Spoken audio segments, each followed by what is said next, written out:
Hello, friends, and welcome to the Handyman Success Podcast. Our mission is to teach and inspire by sharing the stories and insights of our guests. Whether you're a prospective, new, or seasoned handyman business owner, you will learn practical business tips you can apply today and be inspired that you can reach your goals and create a better tomorrow. I'm one of your hosts, Jason Call, owner of Handyman Marketing Pros. We equip small, family-owned handyman businesses with modern websites and SEO to help grow their businesses online. I'm joined by my co-host, Alan Lee, who has built his handyman business to a point where it runs without him. He now teaches others, step by step, how to do the same thing through his Handyman Journey business coaching. You can learn more about our marketing and coaching services by scheduling a call with us on handymansuccess.net. So whether you're patching drywall, sitting in the office, or making your third run to Home Depot, we invite you to pull up a chair and sit with us on another episode of the Handyman Success Podcast. Getting back into, honestly, Handyman, I know I really want to cover, I guess we just kind of got off the whole service offering thing, so I want to quickly ask about commercial accounts. You've recently had a lot of success in selling commercial jobs, and the more lucrative part of the commercial work is it's almost like a subscription client where when you get in with that, that franchise shop, that Best Buy or whatever it is, you're kind of their go-to that their manager calls or gets the invoices approved, work approved, whatever.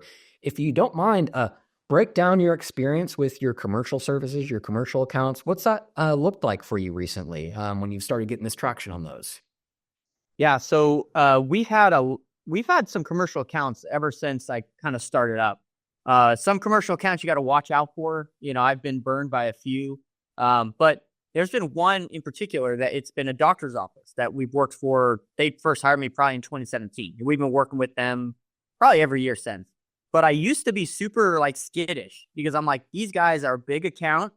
I don't want to lose it, right? I want them to keep calling me. So I would always give them a really good price, right? And a lot of it was codependency, just not wanting to piss them off, wanting to give them the answer they want to hear.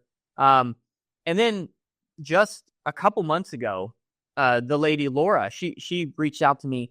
She's like, I got this and this and this, and it was just one of those big estimates that I couldn't wrap my head around because she just had so much weird stuff. And I was writing it all down, and finally I'm like, Laura, what if we just did a day rate? Where I'll give you a rate and we come out there and you have our technician do whatever you want. You can have him paint, you can have him assemble a chair, you can have him put together a desk, whatever you want. She's like, really? That sounds cool. What's your day rate? And I'm like, $1,400. Thinking that she's probably not going to go for this. She's like, wow, that's amazing. Sign me up. And I'm like, really? Okay. Because that's way more profitable than we could be on any given day with one technician going out and doing two jobs, this or that. And it's, like my coach says, right? Revenue per mile per truck, right? So it's like that truck staying at one location is making $1,400 for that day. That's great. And so I don't know why, but the summer or the winter of 2024 to 2025, residential calls have been a little bit slower, but commercial calls have been insane. I don't know where all these commercial accounts are getting their name, but someone's talking about us, which is great. But I ask them, most of them find us on Google, which is great. And that's another tip. Always ask people how they found you because that's some key detail that you need.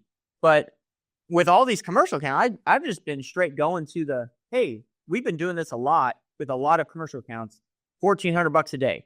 And they all love it. They've been biting. They've been going for it. They hire us for 2, 3, 4 days at a time. And it's like, this is amazing, and they continue to call us probably every month. The only bad part about it is it's a net 30 payment. So you got to wait 30 days to get your payment or for them to initiate the payment. But it's been really cool to do that. So there's been a huge uptick with commercial accounts. And I had really come to this thing of hey, if we lose this account, we lose it, right? Going back to what you said before, Jason, I think it's so important to create a client avatar. Who's your ideal client and what do they sound like? When do they call? What's the first thing they say when they call you? If you answer the phone and the first thing someone says, hey, I'm looking for a handyman that offers discount, maybe that's not the right person for you. If someone's calling you at 7 and you don't answer at 7 o'clock at night, and then they call you again at 7:05, and then they call you again at 7:10, and they call you again at 7:15, maybe they're not your ideal client. You know what I mean? I got a story. I'll go off on a little tangent. So I talked to a lady the other day, and she had called me up, and she says, "Oh, I'm elderly. I'm looking for." She gave me all this stuff. Like this was not my ideal client because of her verbiage. I'm elderly. I'm looking for whatever discount you got. I'm elderly. My husband's a vet. I'm just looking for the best price you got. I really just need a kitchen faucet replaced. I said, okay, well, if we go out there just for a kitchen faucet, the price will be $200. She's like, oh, okay. When could you do it? And I'm like, oh, we could do it like tomorrow, just so happened. Right. And she's like, oh yeah, that sounds good. I was getting other quotes, but that sounds good. Let's do that. And then really funny because at the end of our conversation, before she hangs up, she says, and that $200, that's with the discounts, right? And I'm like, no, ma'am, sorry. We don't have any discounts. Like we don't have any elderly discounts. We don't have any veteran discounts.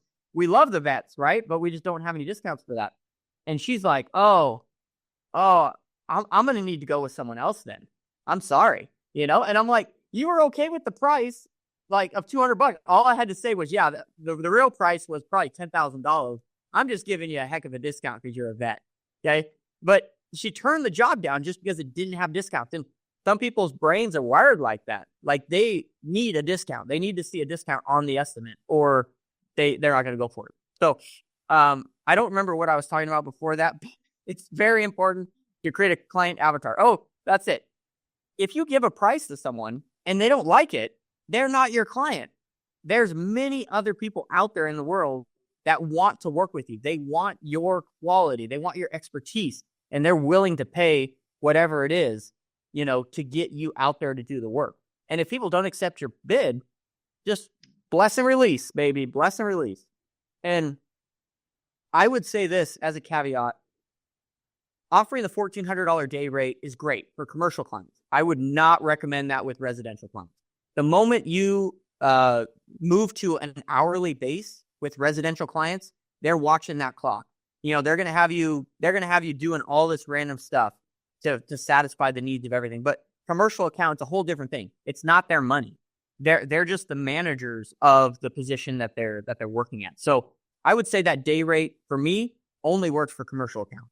Some other people might have different things, but I would never do that with a residential because we've tried doing the hourly thing with residentials and it doesn't turn out very well because they'll keep you like until the second passes and it's like, okay, that's an hour, right? Like they had us, like we finished up a job one time. This was years ago, hourly. And we finished up and she's like, oh, you still got 5 minutes. She's like, here's a rag and go ahead and clean the dust off of this light bulb. And you finish up right on time. But then you gotta clean your ladder up. You gotta clean all your tools up. You gotta collect the invoice. Sure enough, you're out there for an hour and a half, and you're only getting paid for an hour, right? So charging by the hour really only hurts you. That's my spiel. Yeah, and any previous listeners know that here at the Handyman Success, Handyman Journey, highly recommend pricing by the job. Of course, you have your back-end hourly rate. We have tons of resources on pricing. The Handyman Pricing Handbook on Amazon, written by Alan. We did a webinar on it a few years ago.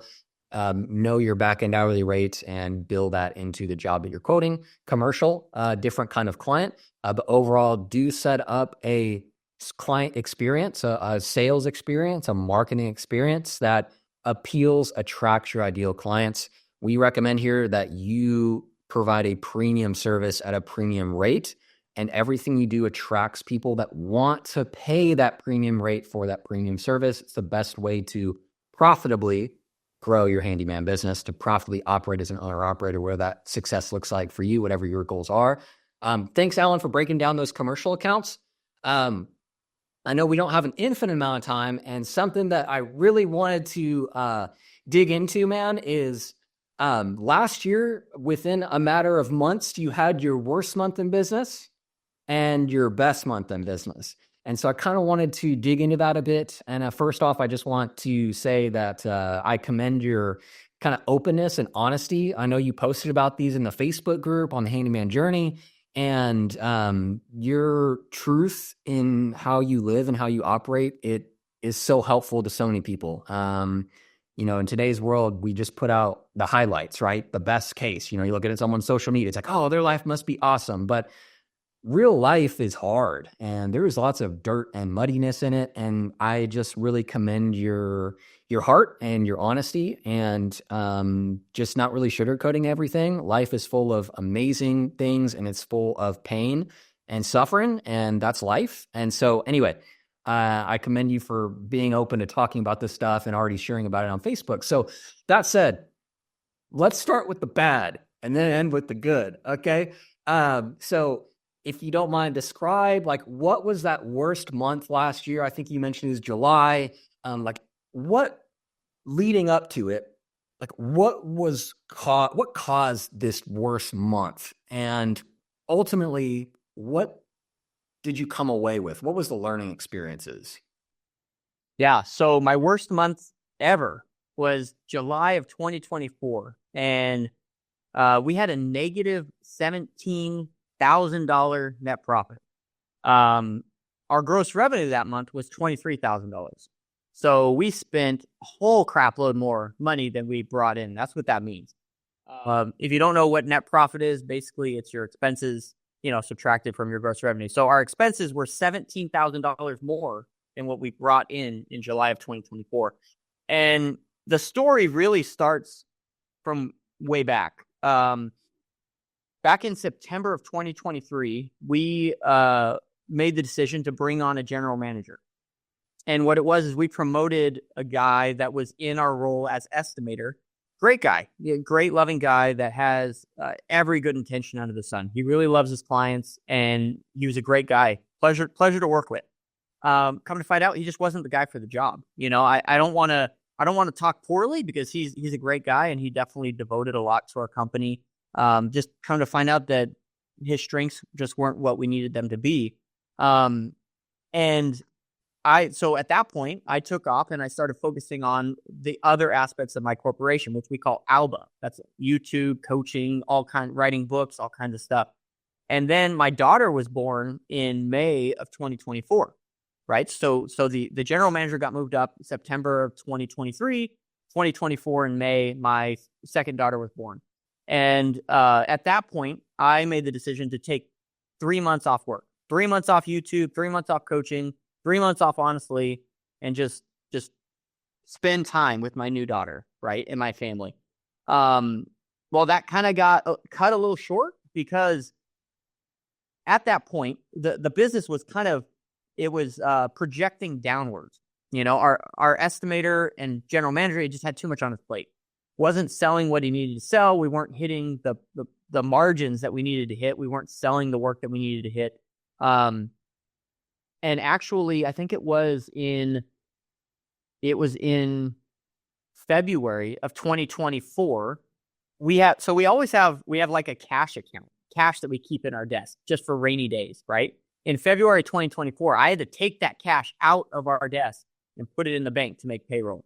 And I told my general manager, I'm like, if we have another month like this, we're not going to be able to make it because this is our rainy day fund, right? And it just kept projecting downwards. And I was kind of like living in denial. I didn't want to face it, right? Because I wanted to go after what I wanted to go after, right? I was kind of being selfish, kept projecting downwards. And then I think it was in May, right when my daughter was born, one of our technicians actually left. He was getting married later in the year and he wanted to pursue some other things. There was no hard feelings or anything. He left on good terms. And my expectations of our general manager was we need to bring in another technician and keep the ball rolling. Well, he just couldn't do that. I tried coming in. I was going to take 3 months off work, right? So I was like coming in when I could, trying to get a technician, and it just wasn't working. It just wasn't working. So we got down where we had one technician, and then in June, we got a letter saying that we got audited by our workers' comp company, and they reclassified all of the classifications for our employees. So basically, they decided that instead of charging us X amount, per dollar that we pay an employee, they're going to start charging us X amount, higher per dollar that we pay an employee. So we had this huge, I think it was like $6,000, right? That we had to pay to state fund. and our workers' comp, and that was going to come out in July. So that was part of the negative, right, in July. But that's still about $10,000 that the company, lost, right? So in July, I had to make the very hard decision to lay off that general manager and step in and we had to take that $17,000 out of our personal account and put it into Honestly Handyman to keep it afloat.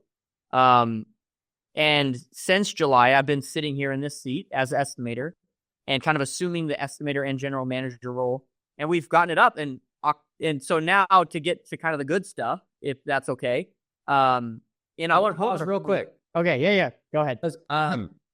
Our one learning experience is that the leads were there, but people weren't getting called. They weren't being handled. Things were falling through the cracks. And so there's literally jobs waiting to be accepted that were just falling through the cracks, and that revenue is not being realized. What would you be changing in this next general manager role to, like, how would you approach having more accountability and audit almost of like the sales role of like, wait, these jobs, how are these jobs not being sold? Or, these people weren't getting called back. They weren't being replied to. What would you say is your biggest learning experience on the kind of the dissonance of what the sales should have been, where, you might have still had a negative month, but not nearly as severe, and it kind of built up over time? Like, what was your learning experience on the sales side, the sales that were kind of leaking through the cracks? Yeah. So my learning experience was definitely checks and balances, that you have to create checks and balances. Like, I knew that jobs weren't getting sold. I didn't know why. I didn't know, were there low calls? Like, was he not selling the jobs for as much as they need to be sold for? What was going on exactly? I don't have the answer to that, right? But now what we've done over these last few months that I've actually been in this position is I've really been working on creating what's called KPIs, key performance indicators, of like strategic, like things that the estimator needs to hit. How many calls come in a week and how many of those sell? And what's our average ticket price, right? So we already have like some baselines of like, this is what needs to be sold every single week.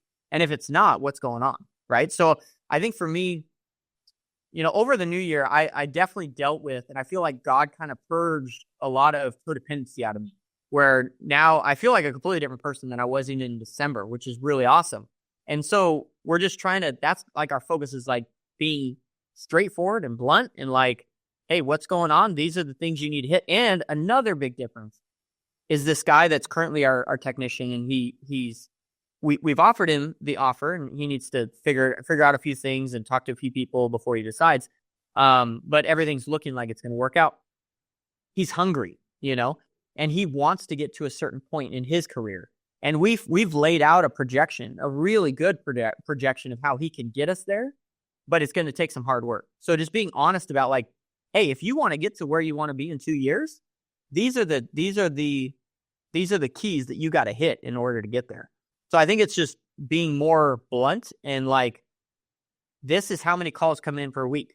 This is how much you need to sell them for, right? And so I think just a lot of those checks and balances is what we're focusing on so that doesn't happen again. But also understanding life is full of uncertainty, and at the end of the day, no one knows what's going to happen tomorrow except for God, right? We can plan all we want, but we never know what's going to happen.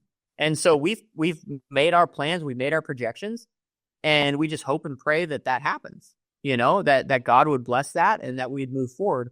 But ultimately knowing that it's up and down big time. I mean, before this worst month of ever, like, we had the biggest team that we've ever had. We had the most gross revenue that we had ever had. We hit a lot of records in, late 2023, and it just went downhill from there because I didn't know how to check and balance him. And also I didn't know how to motivate him. I just feel like it wasn't a position that was suited for him. Yeah. Well, I commend you, man, for, at the end of the day, any business fault is, in my opinion, a lot of it rests on a leader. Even if the person might have failed and messed up, there was a lack of accountability. There's a lack of training. There's always going to be some things, as good leaders can always see where they failed. And where they can improve next time around. So I commend your honesty, man, of kind of looking at what was within my control to better equip this person. So anyway, moving on to that. I know we got like 5-10 minutes here, man. Let's get on to when was your best month, and that same kind of question of like what went into that. Like what were some kind of light bulb moments, some takeaways, some learning experiences from turning that around and having your best month in business so far? Yeah, so my focus really was on building up sustainable cash flow, and building up a business that can work. And we did that from July of 2024 was our worst month ever. And then October of 2024, I'll leave you guys in a little suspense before I tell you what those numbers are, just for fun. It was our best month ever, right? And so from July to August, I was really working on creating these KPIs, really bringing in the clientele, really making this thing as efficient as possible. And what was very interesting was I'm coming to find out that a whole lot of growth is really like where you put your mind at, and I had my mind on like money and kind of selfishness, and so it didn't really go anywhere because I had the wrong mindset. And again, I talk a lot about that in the new book, The Handyman Freedom Formula. And what I realized was like when I shifted my mind to really the greater power, to God, and to really surrendering to God's will for my life, is when things started shifting and things started changing. I had been looking for a new technician assistant and a new technician for quite a few months. It's extremely hard to find someone. And there's also a whole nother, like, not to get us off into another tangent, but like finding your ideal client is one thing, but finding your ideal employee, oh man, is another thing. And so even comes down to how you write out a job ad is who's going to be applying to your work. We had a bunch of drug addicts and lowlifes applying. It's just crazy. So we changed some of our ad, and I feel like God in that moment completely brought us two amazing individuals, and those are people that are on staff right now. And they just kind of showed up one day. Literally, our tech assistant walked through the door. He said, "Hey, my name's Jacob." I'm like, "What?" They're like, "It's crazy." And another guy was part of the Handyman Journey Mastermind group. Absolutely fantastic. Blown away. And I feel like it was God who provided. And I was focused on, it's me who provides. It's me who does it. Work harder to provide, right? No one cares. Work harder, right? I found out that it's not me who provides, it's God. And not to go off on like a religious tangent, but I really feel extremely less. So a huge change was in early October, right? The onset of October, we brought in both of these two individuals. And that obviously spiked gross revenue big time because they just hit the ground running. There was no training needed. They hit the ground running. And it was like, man, it's like just such a blessing to our business. So the numbers in October 2024 was we had a net profit of $12,000 and our gross revenue was $52,000. Absolutely fantastic. So we went from our lowest month in July to our biggest month in October yet. And we're going to continue to hit that. Like we have these projections built out for this general manager. These numbers are going to be nothing, when we meet again at the beginning of 2026. Like I'm really excited for what's happening and kind of where God has us going. But that's kind of where we're at. And the way that I want to continue that is really through checks and balances, doing my due diligence, because you can make the thought of like, okay, well, how do you grow as a handyman? And this is a conversation that me and my coach were having is like, well, we bring on another technician. Yeah, you bring on another technician, but how is that technician going to actually have work to do, right? They need work to do. And it really comes all back down to marketing. So our plan, I'll tell you what my strategic plan is. Once this general manager comes in and we've done training, I'm going to maneuver part-time at first into a role that we're calling a business development specialist, right? A BDS is what I'm calling it. It just kind of came to me one day when I was talking to my coach. So I'm excited about it. And this BDS is going to be focused on network marketing.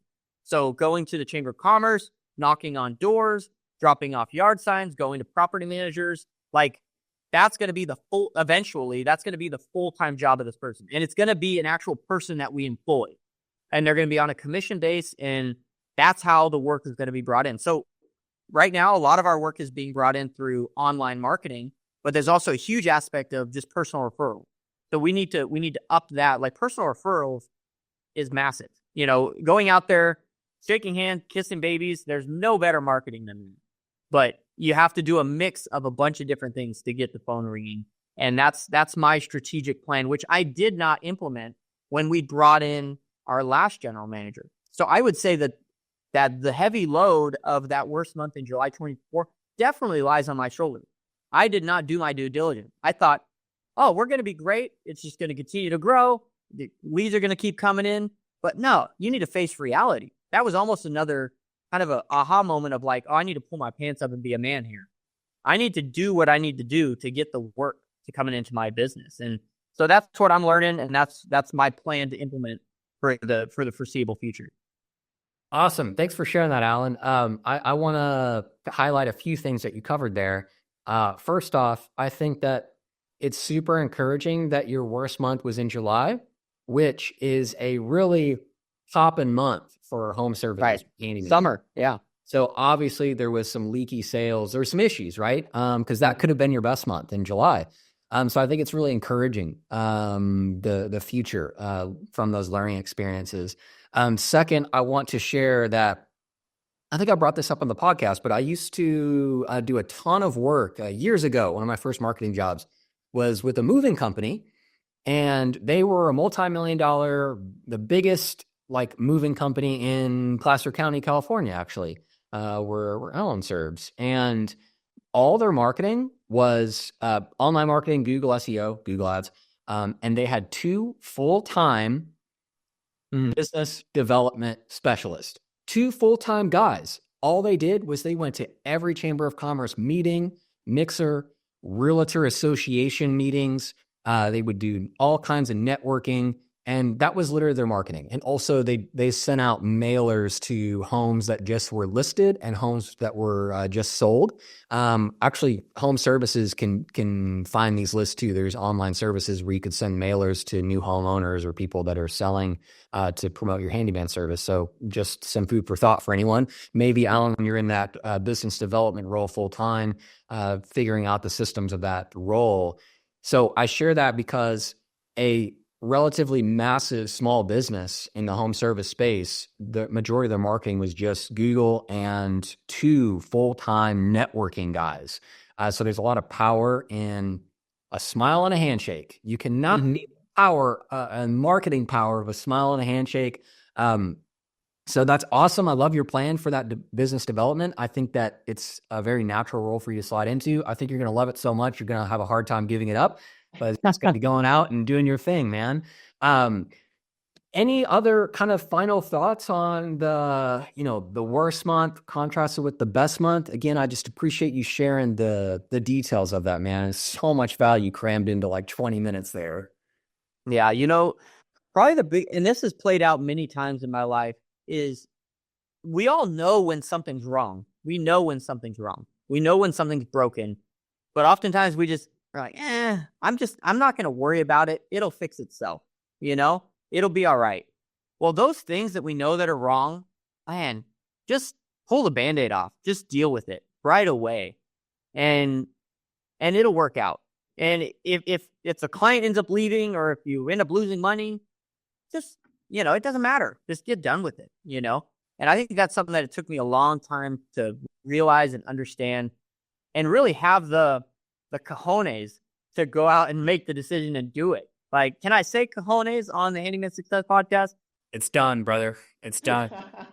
The algorithm might ding us. Yeah. So like, you just got to do it. Like, there's stuff that's wrong. I'm sure people listening to this right now, something comes to your mind right now that's wrong. And I'm in the same place, man. You just got to do it, because if you wait, it's only going to get worse. And that's what happened here. I saw the problem long before July of 2024. I saw the problem. I chose not to deal with it, right? I chose to be passive, and it came to bite me in the butt in the biggest form of taking $17,000 out of me and my wife's account. Like, I can tell you that if my wife told you that, she might have a few other choice words, right? That sucks. Like, that's horrible. 17,000 freaking dollars out of your account. That's money that we had saved up for a house or a car or a whatever, right? This is real stuff. Whereas if I dealt with it months ago, yeah, it might have required more like physical energy out of me to actually step in and do this role. But, you know, that would have been my recommendation to anyone out there listening. If you got something that's wrong, just deal with it. You know, face it head on, be a man, and just take the consequences that come from it. Yeah. There's two quotes that come to mind that are a good summary of that, that I absolutely love. And the second one's my favorite. And so I'll share that one second. But the first one is like anyone that's in a really tough spot, business wise, personal wise, you know, there's just that thing eating you and you know something's wrong.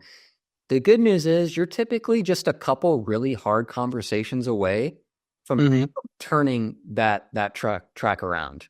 Just a couple hard conversations. So related to that, one of my favorite life business quotes is this. Someone's success is directly correlated with their ability to have hard conversations. Your ability and willingness to confront really difficult situations and have really hard conversations, whether it's training and coaching, correcting, letting go of somebody, resetting expectations with a really big client, whatever that looks like, a hard conversation with your spouse, with your family, to get on the same page, your success is directly correlated with your willingness and ability to have really just hard conversations that anxiety, that your heart just drops thinking about it, right? But the minor versions of that are those phone calls you mentioned of just wanting to call someone back, but you just keep putting it off. So those are little minor instances of just pick up the phone and make the call. If you know, when we've talked about this, there's that thing of like, I should have that conversation. We encourage you to have that conversation and your situation will start to brighten. You will start to create a brighter future for yourself and for your business. So anyway, just want to share those quotes. Your success is directly correlated with your ability to have a hard conversation. You will have them throughout your entire life. Just start confronting them now and it makes everything way easier. And one last example is turning down work. Hey, we don't do that. The more you put the guardrails up of like, oh, sorry, I'm just calling you back.